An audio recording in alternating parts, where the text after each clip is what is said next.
दोस्तों, सर्दी की ठिठुरती सुबह थी। सूरज हल्का सा निकला था, लेकिन कोहरे की चादर अभी भी शहर को ढके हुए थी। पुलिस हेडक्वार्टर के बाहर एक फटे हाल औरत हाथ में कटोरा लिए खड़ी थी। चेहरे पर झुर्रियों, गंदे और उलझे बाल, शरीर पर फटे पुराने कपड़े। उसने कांपते हाथों से कटोरा आगे बढ़ाया और वहां खड़े गार्ड से कहा, बेटा, 2 दिन से भूखी हूं, कुछ दे दो। गार्ड ने घृणा से घूरा। ओए, हट यहां से। एसपी साहब के ऑफिस के सामने भीख मांग रही है, चल भाग। औरत नहीं हिली। उसने गर्दन झुकाई और वहीं खड़ी रही। अंदर से काली स्कॉर्पियो निकली, जिस पर एसपी अरुण ठाकुर का बोर्ड लगा था। जैसे ही गाड़ी दरवाजे के पास आई, भिखारिन ने कांपते हुए हाथ आगे बढ़ाया। साहब, एक दे दो। एसपी अरुण ठाकुर ने भिखारिन को देखा। उसकी नजर कुछ सेकंड के लिए ठहर गई। कुछ अजीब था उस औरत में। उसकी आंखें, वो निगाहें कहीं देखी हुई थीं। एसपी ने गाड़ी का शीशा चढ़ाया और अंदर चला गया। लेकिन कुछ था जिसने उसके दिल की धड़कन बढ़ा दी थी। एसपी की बेचैनी। अंदर पहुंचकर एसपी अरुण ठाकुर अपनी कुर्सी पर बैठा, लेकिन मन में अजीब सा शक था। उसने दरवाजे पर तैनात गार्ड को बुलाया। बाहर जो औरत भीख मांग रही थी, उसे अंदर भेजो। गार्ड चौंका, लेकिन आदेश मानकर बाहर गया। ओए चल अंदर। उसने भिखारिन को घसीटने की कोशिश की। भिखारिन कांपते हुए अंदर गई, लेकिन जब एसपी के सामने आई तो उसके होठों पर हल्की सी मुस्कान थी। एसपी ने गौर से देखा। पहचानिए साहब, कभी इसी शहर में वर्दी पहनकर आपके साथ चलती थी। एसपी के माथे पर पसीना आ गया। उसकी आंखें चौड़ी हो गईं। तुम। भिखारिन ने धीरे से अपनी गंदी शॉल हटाई और जेब से एक बैज निकाला। पुलिस बैज टेबल पर रखते ही पूरा कमरा सन्न हो गया। एसपी का गला सूख गया। उसकी आंखों के सामने 4 साल पुरानी यादें दौड़ गईं। 4 साल पहले आईपीएस कविता राठौर, तेज तर्रार अफसर, शहर की पहली महिला आईपीएस, जिसने कई माफियाओं का सफाया किया था। लेकिन 4 साल पहले उस पर भ्रष्टाचार के झूठे आरोप लगे और उसे नौकरी से बर्खास्त कर दिया गया। आरोप किसने लगाए? एसपी अरुण ठाकुर ने। क्यों? क्योंकि कविता राठौर एक ऐसा केस सुलझाने वाली थी जिसमें एसपी खुद शामिल था। एसपी अरुण ठाकुर ने अपने ऊंचे पहुंच वाले लोगों के साथ मिलकर कविता को फंसा दिया। फर्जी सबूत बनाए, कोर्ट में केस डाला, मीडिया में बदनाम किया। नतीजा, कविता की वर्दी छीन गई। उसकी इज्जत मिट्टी में मिल गई। लेकिन अब कविता वापस आई थी। एसपी के हाथ पैर ठंडे पड़ गए। उसने कांपते हुए कहा, यह सब नाटक क्यों? तुम यहां क्यों आई हो? कविता मुस्कुराई। उसने अपने मैले कुचैले कपड़ों के अंदर से एक रिकॉर्डर निकाला और प्ले बटन दबा दिया। रिकॉर्डिंग में एसपी अरुण ठाकुर की आवाज गूंज उठी। हाँ, मैंने केस दबाने के लिए पैसे लिए थे। अगर कविता राठौर को नहीं हटाया तो मेरा खेल खत्म हो जाएगा। पूरा कमरा सन्नाटे में डूब गया। एसपी की आंखों में डर था। कविता ने धीरे से कहा, सबूत चाहिए था तो 4 साल लगे, लेकिन आज मैं तुम्हें बेनकाब करने आई हूं। दरवाजा खुला और खेल पलट गया। दरवाजा खुला। क्राइम ब्रांच की टीम अंदर आई। एसपी अरुण ठाकुर, आपको भ्रष्टाचार और साजिश के आरोप में गिरफ्तार किया जाता है। एसपी की आंखें फटी रह गईं। वो कुर्सी से खड़ा हुआ। ये झूठ है, मुझे फंसाया जा रहा है। लेकिन कविता ने आगे बढ़कर उसकी कलाई पकड़ ली। नहीं अरुण, 4 साल पहले तुमने मुझे फंसाया था। अब तुम्हारी बारी है। एसपी के हाथों में हथकड़ी डाल दी गई। कमरे में मौजूद हर पुलिस अधिकारी स्तब्ध था। 4 साल पहले जिस कविता राठौर को गुनहगार बताया गया था, आज वही इंसाफ दिलाने वापस आई थी। एसपी अरुण ठाकुर की आंखों में गहरा डर था। लेकिन कहानी यहां खत्म नहीं हुई थी, क्योंकि आईपीएस कविता राठौर का बदला अभी पूरा नहीं हुआ था। एसपी अरुण ठाकुर के हाथों में हथकड़ी पड़ चुकी थी। पुलिस हेडक्वार्टर में सन्नाटा था। कोई कुछ नहीं बोल रहा था। बस आईपीएस कविता राठौर की आंखों में जलती हुई आग देख रहा था। 4 साल पहले जिस महिला को इसी दफ्तर से निकालकर जलील किया गया था, आज वही मुख्य आरोपी को गिरफ्तार करवा रही थी। एसपी को पकड़कर जब पुलिस बाहर ले जाने लगी, तभी उसने कविता की तरफ देखा। तुम सोचती हो कि यह खेल यहीं खत्म हो गया? तुम नहीं जानती इस सिस्टम में असली ताकत किसके पास है। कविता मुस्कुराई। यही तो गलती कर दी तुमने अरुण। तुमने सोचा कि मैं भी तुम जैसी हूं, लेकिन तुम भूल गए कि मैं आईपीएस हूं, और यह सिर्फ शुरुआत है। एसपी अरुण को गाड़ी में बैठाकर सीधे पुलिस हेडक्वार्टर ले जाया गया। लेकिन कविता जानती थी कि इस लड़ाई का असली मोर्चा अभी बाकी था। क्योंकि अरुण ठाकुर अकेला नहीं था। आईपीएस। कविता ने अपनी जेब से एक पेन ड्राइव निकाली और सीधे पुलिस कमिश्नर के केबिन में घुसी। सर, आपको यह देखना चाहिए। कमिश्नर ने फाइल खोली। पेन ड्राइव में ऐसे सबूत थे जो पूरे सिस्टम को हिला सकते थे। यह सबूत कहाँ से मिले तुम्हें? 4 साल से मैं सिर्फ भाग नहीं रही थी सर, मैं शिकार कर रही थी। कमिश्नर चुप हो गए। वीडियो में कई बड़े नाम थे। एक एसपी अरुण ठाकुर, सिर्फ मोहरा था। 2, उसके पीछे डीआईजी प्रशांत मेहरा था, जो हर महीने करोड़ों की हेराफेरी कर रहा था। 3, इसमें कुछ मंत्री और बिजनेसमैन भी शामिल थे। अगर मैंने यह सबूत मीडिया में दे दिए तो पूरा महकमा हिल जाएगा। कमिश्नर सोच में पड़ गए। कविता ने उन्हें सीधे निशाने पर ला दिया था। तुम्हें क्या चाहिए? कविता ने टेबल पर हाथ रखा। मुझे डीआईजी प्रशांत मेहरा तक पहुंचना है। कमिश्नर चुप रहे, फिर धीरे से कहा, अगर तुम यह लड़ाई लड़ना चाहती हो तो तुम्हें अकेले ही लड़नी होगी। कविता मुस्कुराई। मैं तो अकेले ही आई थी सर। डीआईजी प्रशांत मेहरा। असली खेल तो यहां था। डीआईजी प्रशांत मेहरा दिल्ली में बैठा था। जब उसे खबर मिली कि एएसपी अरुण ठाकुर गिरफ्तार हो चुका है तो उसके होश उड़ गए।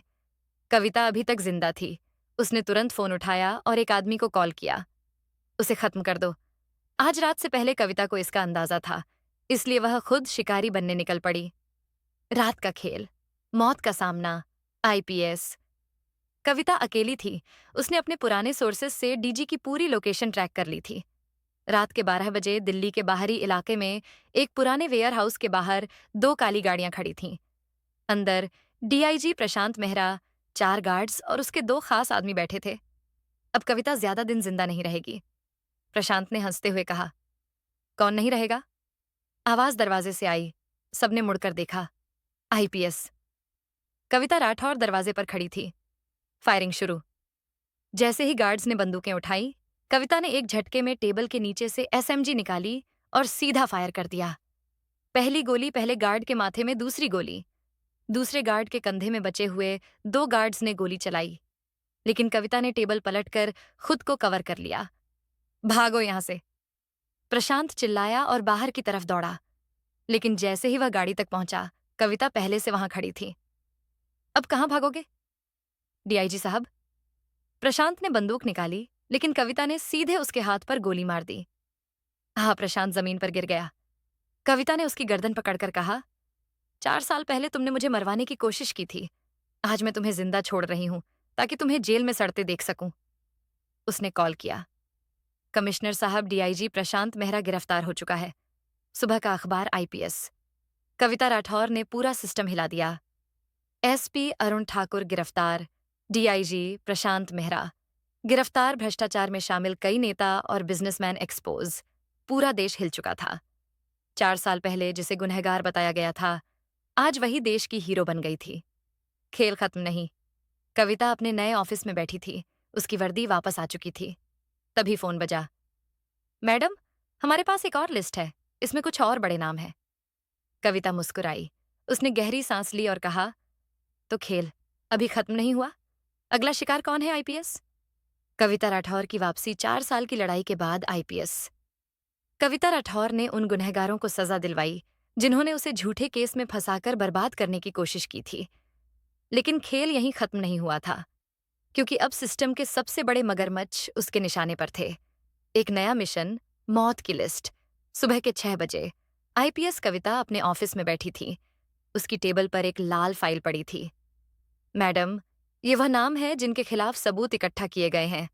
फाइल खोली। वन मंत्री सुरेश ठाकुर, देश का सबसे बड़ा घोटालेबाज, 2 बिजनेसमैन विक्रम कोहली ड्रग्स और मनी लॉन्ड्रिंग का किंग, 3 डीजीपी रणधीर सिंह, जिसने पूरे पुलिस सिस्टम को अपनी जेब में रखा हुआ था।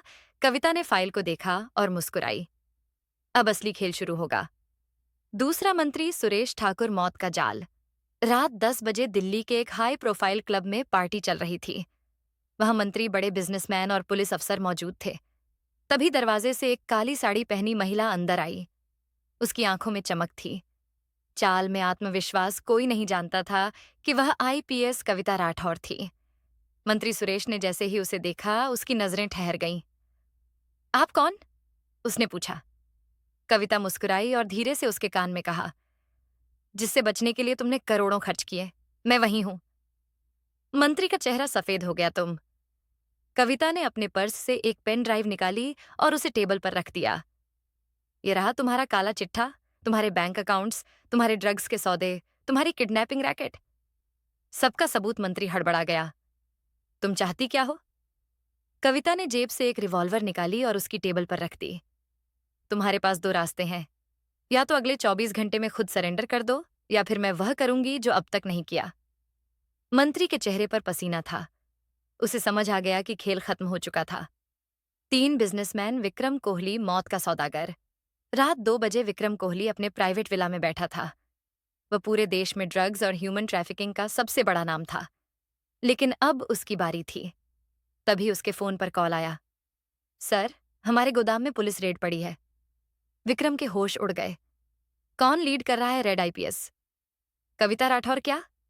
विक्रम तेजी से बाहर भागा, लेकिन जैसे ही वह अपनी गाड़ी में बैठा, पीछे से किसी ने उसकी गर्दन पर पिस्तौल टिका दी। इतनी जल्दी में कहाँ जा रहे हो? विक्रम? विक्रम ने मुड़कर देखा। कविता राठौर खड़ी थी। तुम यहां? कविता मुस्कुराई। तुम्हारी गिरफ्तारी का वारंट तैयार है, लेकिन सोच रही हूं कोर्ट तक पहुंचने से पहले ही तुम्हें खत्म कर दूं। विक्रम ने घबराकर कहा, तुम यह नहीं कर सकती। कविता ने गहरी सांस ली और कहा, नहीं कर सकती। देखो, तुम्हारी पूरी दुनिया जल रही है। विक्रम ने सामने देखा। उसका पूरा ड्रग्स गोदाम जल रहा था।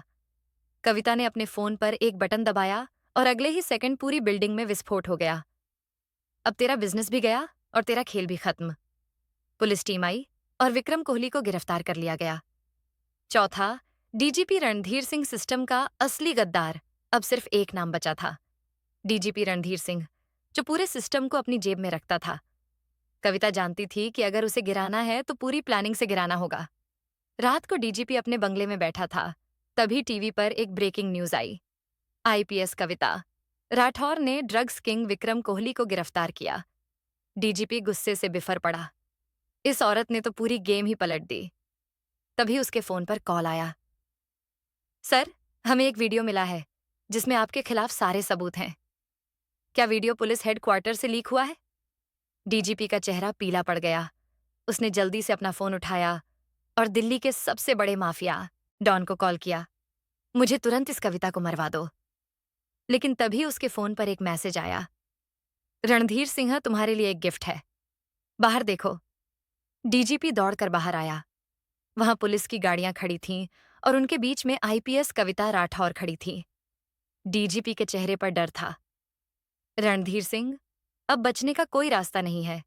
तुम्हारा खेल खत्म। पुलिस ने डीजीपी रणधीर को गिरफ्तार कर लिया। 5वां आखिरी मोड़ कविता का फैसला। अब सिस्टम के सबसे बड़े मगरमच्छ गिर चुके थे। मंत्री जेल में था। ड्रग्स माफिया खत्म हो चुका था।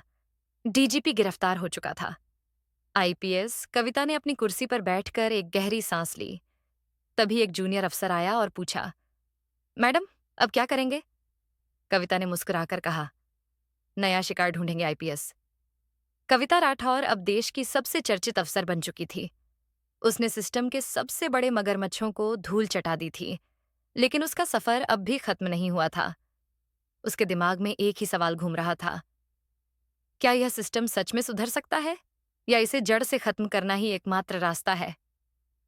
आखिरी मोड़, सबसे बड़ा खेल। कविता के ऑफिस में फोन बजा।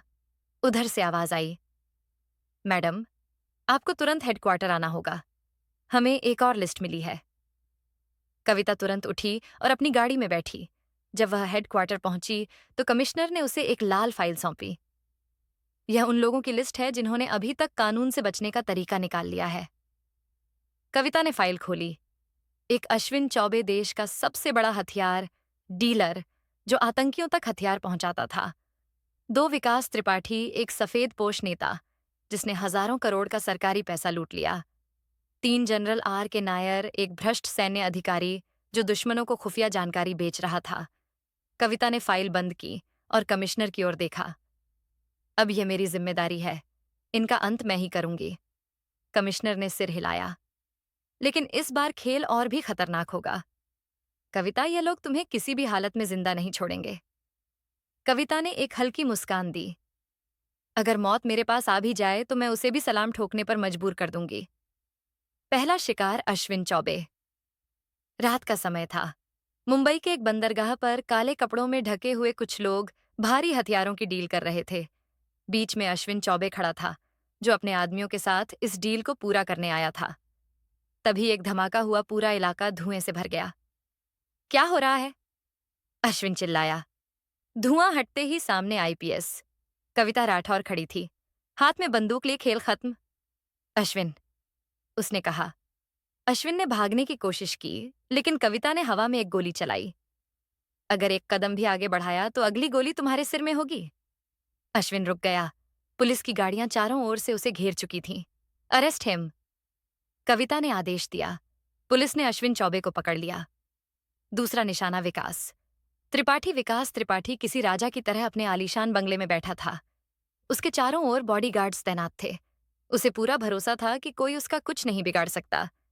लेकिन कविता का अगला कदम इतना जबरदस्त था कि उसने उसकी पूरी दुनिया हिला दी। टीवी चैनलों पर अचानक एक वीडियो प्रसारित होने लगा। इसमें विकास त्रिपाठी के सारे भ्रष्टाचार और घोटालों के सबूत थे। बैंक खातों की डिटेल्स, नकली कंपनियों की जानकारी और वह सीसीटीवी फुटेज जिसमें वह सरकारी अफसरों को रिश्वत दे रहा था। विकास त्रिपाठी ने घबरा कर टीवी बंद किया। तभी दरवाजे पर तेज धक्का पड़ा। बूम! पुलिस ने बंगले का दरवाजा तोड़ दिया।